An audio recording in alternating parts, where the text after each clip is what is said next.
오늘 우리에게 주시는 하나님 말씀 함께 봅니다. 오늘 우리에게 주시는 하나님 말씀은 마태복음 19장 1절, 2절, 2절입니다. 그러면 다 함께 읽습니다. 예수께서 이 말씀을 마치시고 갈릴리를 떠나 요단강 건너 유대 지경에 이르시니 큰 무리가 따르거늘 예수께서 거기서 그들의 병을 고치시더라. 아멘. 오늘 말씀의 제목은 유대 지방에서의 사역입니다. 그러면 본문의 말씀을 통해 함께 은혜 나누도록 하겠습니다. 이에 본문의 말씀을 보면 예수께서 이 말씀을 마치시고 갈릴리를 떠나 요단강 건너 유대 지경에 이르셨더라고 하는 말씀으로 시작을 합니다. 본문에서 이 말씀을 마치셨다라고 하는 말씀은 마태복음의 중요한 뼈대를 이루고 있는 다섯 설교의 5개의 종결 문구 중에서 네 번째 것으로서 앞장 18장의 설교가 끝났다라고 하는 것을 의미하는 문구입니다. 여기서 첫 번째는 마태복음 7장 28절과 29절 예수께서 이 말씀을 마치심에 무리들이 그의 가르치심에 놀라니 이는 그 가르치시는 것이 권위 있는 자와 같고 그들의 서기관들과 같지 아니함일러라 입니다. 두 번째는 마태복음 11장 1절 예수께서 12 제자에게 명하기를 마치시고 이에 그들의 여러 동네에서 가르치시며 전도하시려고 거기를 떠나 가시니라 입니다. 세 번째는 마태복음 13장 53절과 54절 예수께서 이 모든 비유를 마치신 후에 그곳을 떠나서 고향으로 돌아가사 그들의 회당에서 가르치시니 그들이 놀라 이르되 이 사람의 이 지혜와 이런 능력이 어디서 났느냐입니다. 네 번째는 마태복음 19장 1절 2절 예수께서 이 말씀을 마치시고 갈릴리를 떠나 요단강 건너 유대 지경에 이르시니 큰 무리가 따르거늘 예수께서 거기서 그들의 병을 고치시더라입니다. 다섯 번째는 마태복음 26장 1절 2절 예수께서 이 말씀을 다 마치시고 제자들에게 이르시되 너희는 아는 바와 같이 이틀이 지나면 유월절이라 인자가 십자가에 못 박히기 위해서 팔리리라 하시더라입니다. 이로써 예수님의 공생의 대부분의 시간을 보내셨던 갈릴리에서의 사역은 대단원의 막을 내리게 됩니다. 이때는 예수님께서 십자가에 달리셔서 죽으시기 전입니다. 본문은 세 차례에 걸친 갈릴리 사역을 마치신 예수께서 예루살렘에서의 순환 주간을 맞이하실 때까지 사마리아를 지나지 않으시고 유대와 베레아를 순회하시면서 마지막으로 전도하신 말씀입니다. 따라서 마태복음 19장과 20장의 말씀은 갈릴리로 떠나서 예루살렘에 들어가시기까지의 말씀으로 보통 베레아 전도라고 불리우는 말씀입니다. 그런데 이 전도 사역은 갈릴리에서 출발하는 것으로부터 시작이 돼서 베다니에서 마리아에게 기름 부음 받는 것으로 끝이 납니다.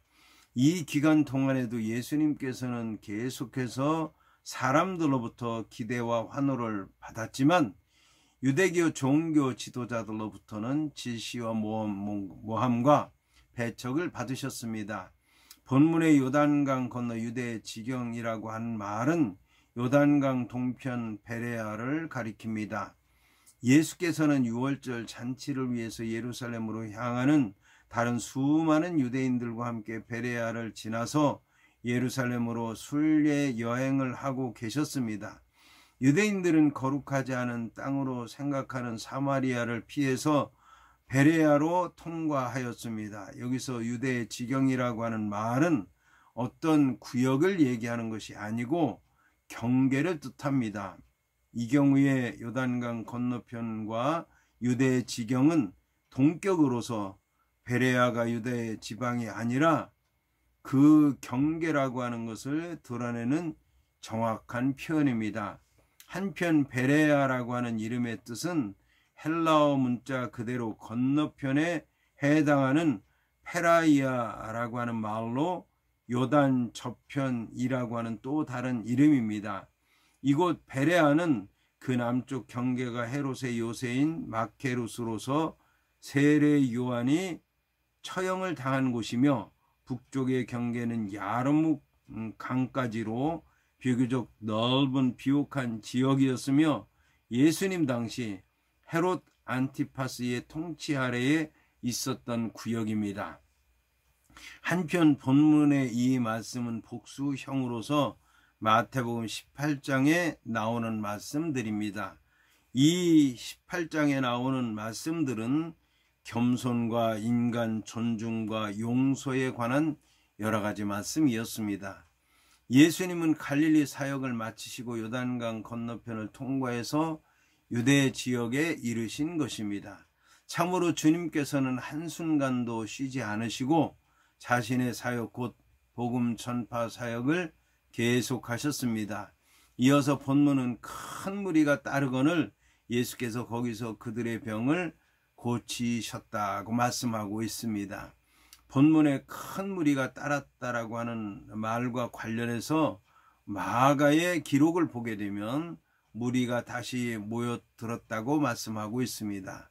마가에 비해서 마태가 즐겨 사용하는 동사 따른다라고 하는 말에 해당하는 아콜루데오라고 하는 단어를 통해서 그 무리들이 일반 군중들이 아니라 예수님과 밀접한 관계가 있는 사람들이라고 하는 것을 말씀하고 있습니다.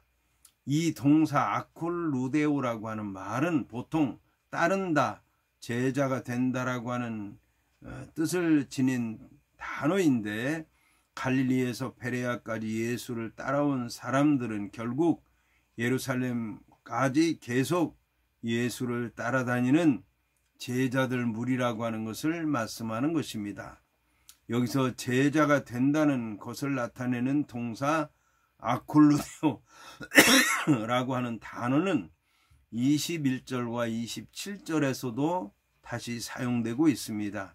한편 그들의 병을 고쳤다라고 하는 말과 관련해서 이적 기사가 많은 마가복음에는 예수님께서 다시 전례대로 가르치셨다라고 되어 있고, 설교에 대해서 많이 말씀하고 있는 마태복음에서는 오히려 병고침에 대해서 말씀하고 있습니다. 이 말씀은 결국 예수님의 주요 사역인 가르치심이 갈릴리뿐만 아니라 베레아에서도 행하여지고 있었다고 하는 말로서 선포자로서 예언자로서 메시아로서 예수님의 완전한 사역을 설명하려는 마태의 노력으로 생각할 수 있을 것입니다. 본문에서 따른다라고 하는 의미를 지닌 아콜루데오라고 하는 단어와 고친다라고 하는 말에 해당하는 데라퓨오라고 하는 말이 함께 기록된 것은 치유, 다시 말하면 이적을 경험하는 것이 제자가 되는 길이라고 하는 것을 말씀하는 것입니다. 다시 말해서 예수님을 따를 때에 이적의 체험이 가능하다라고 하는 것을 강조하고 있는 것입니다.